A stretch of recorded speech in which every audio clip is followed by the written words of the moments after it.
ৰাজ্যৰ অনন্য প্ৰান্তৰ লগতে জামুগুৰি হাটৰ ওপৰ তলকাবাৰী যুৱক সমিতিৰ উদ্যোগত দুদিনীয়াকৈ বৰ্ণাঢ্য কাৰ্যসূচীৰে ৰাভা দিৱস উদযাপন কৰা হয়। ওপৰ তলকাবাৰী গাঁৱৰ ৰংমঞ্চত অনুষ্ঠিত উক্ত ৰাভা দিৱস অনুষ্ঠানত প্ৰথম দিনা অৰ্থাৎ 19 জুনৰ দিনা ৰাভা দিৱসৰ লগত সংগতি ৰাখি বিষ্ণু ৰাভা সংগীত, কবিতা আবৃত্তিকে ধৰি বিভিন্ন প্ৰতিযোগিতা অনুষ্ঠিত হয়। 20 জুনৰ পুৱা পতাকা উত্তোলনেৰে শুভাৰম্ভ হোৱা উক্ত অনুষ্ঠানৰ পাছত কলাগুৰু বিষ্ণুপ্ৰসাদ ৰাভাৰ প্ৰতিমূৰ্তিত বন্তি প্ৰজ্বলন আৰু বৃক্ষৰোপণ কাৰ্যসূচী অনুষ্ঠিত হয়। বিয়লি 4 বজাৰ পৰা অনুষ্ঠিত হয় মূল সভাৰ কাৰ্যসূচী। স্থানীয় কণমানি শিল্পী দৰ্শনা বৰাৰ বৰগীতেৰে শুভাৰম্ভ হোৱা মুকলি সভাত সভাপতিত্ব কৰে গাঁৱৰে বিশিষ্ট ব্যক্তি বিজয় বৰাই। মুকলি সভাত অঞ্চলটোৰ বহু কেইগৰাকী বিশিষ্ট ব্যক্তি উপস্থিত থকাৰ লগতে ৰাভাদেৱৰ কৰ্মময় জীৱনৰ ওপৰত গুৰুত্বপূৰ্ণ মন্তব্য আগবঢ়োৱাৰ লগতে আমাৰ সমাজখন সবল কৰাত ৰাভাদেৱৰ অমৰ কৃতিসমূহ উঠি অহা নৱপ্ৰজন্মই কিদৰে ধৰি ৰাখিব পাৰিব, তেখেতৰ সৃষ্টি অৱদানসমূহ আগবঢ়াই নিয়াত এক ইতিবাচক পদক্ষেপ গ্ৰহণ কৰিব লাগিব বুলি বক্তব্য ৰাখে। অনুষ্ঠানৰ মাজতে কেইবাগৰাকী শিশু শিল্পীয়ে গীত, নৃত্য, কবিতা আবৃত্তি কৰাৰ উপৰি উক্ত অনুষ্ঠানৰ মাজতে কেইবাগৰাকী শিশু শিল্পীয়ে গীত, নৃত্য, কবিতা আবৃত্তি পৰিৱেশন কৰাৰ উপৰি হাইস্কুল শিক্ষান্ত পৰীক্ষা আৰু উচ্চতৰ মাধ্যমিক চূড়ান্ত পৰীক্ষাত সুখ্যাতিৰে উত্তীৰ্ণ হোৱা অঞ্চলটোৰ কেইবাগৰাকীও ছাত্ৰ ছাত্ৰীক সম্বৰ্ধনা জনোৱা হয়। দিনটোৰ বিভিন্ন কাৰ্যসূচীৰ অন্তত নিশালৈ স্থানীয় শিল্পীৰ দ্বাৰা সাংস্কৃতিক অনুষ্ঠান অনুষ্ঠিত হয়।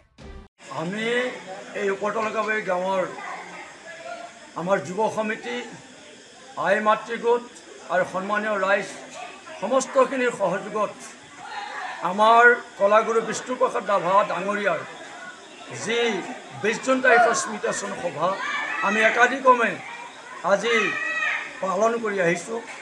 আমাৰ 19 তাৰিখ আৰু 20 তাৰিখ অৰ্থাৎ যোৱাকালি আমাৰ এই শিশুসকলৰ মাজত, আমাৰ ছাত্ৰ ছাত্ৰীসকলৰ মাজত বিশেষ প্ৰতিযোগিতামূলক ৰাভাৰ লগত সংগতি ৰাখি গীত, মাত, কবিতা, নৃত্য এই সমস্তখিনি প্ৰতিযোগিতামূলকভাৱে আমাৰ উঠি অহা প্ৰজন্মক আমি গুৰুজনাৰ তথা কলাগুৰু বিষ্ণুপ্ৰসাদ ৰাভাৰ যি নীতি আদৰ্শ তেওঁ দি থৈ যোৱা যি কৃষ্টি সংস্কৃতি সেইখিনি ধৰি ৰাখিবৰ বাবে, তেওঁক জীয়াই ৰাখিবৰ বাবে সেইখিনি প্ৰতিযোগিতামূলকভাৱে আমি উঠি অহা প্ৰজন্মক আগবঢ়াই দিছোঁ।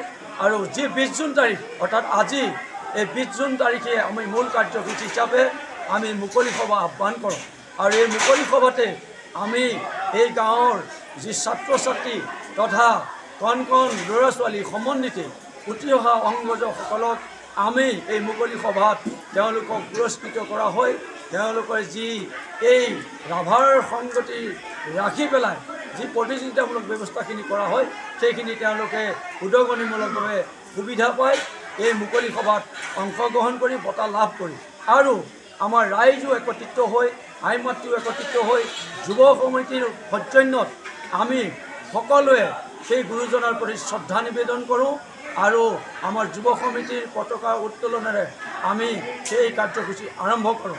এই 20 জুন তাৰিখটোৰ সমস্ত পুৱাৰ পৰা সমস্ত ৰাতিলৈকে এই কলাগুৰু বিষ্ণু ৰাভাৰ যি সমস্তখিনি তেওঁ আমাৰ এই সমাজত এৰি থৈ গৈছে সেইখিনি জীয়াই ৰাখিবৰ কাৰণে, তেওঁক আমি ৰাখিবৰ কাৰণে ধৰি আমি এই প্ৰচেষ্টা ওপৰতলকাবাৰী যুৱ সমিতিৰ সৌজন্যত সদায় অব্যাহত ৰাখি আছোঁ আৰু ৰাখি যাম। সেয়ে আমি আহ্বান জনাইছোঁ আমাৰ এই উঠি অহা প্ৰজন্মৰ বাবে এই কলাগুৰু বিষ্ণুপ্ৰসাদ ৰাভাৰ যি স্মৃতিচাৰণ সভা ইয়াক যেন আমি অদূৰ ভৱিষ্যতেও সকলোৱে একেলগে আমি এই গাঁওখনত মিলি জুলি উদযাপন কৰিব পাৰোঁ। ইয়াকে আমি প্ৰভু ভগৱন্তৰ ওচৰত কামনা কৰি আজি এই অনুষ্ঠান আমি আগবঢ়াই লৈ যাম বুলি আশা ৰাখিছোঁ। জামুগুৰি হাটৰ পৰা ৰাতুল হাজৰিকাৰ ৰিপৰ্ট, অসম আদিত্য।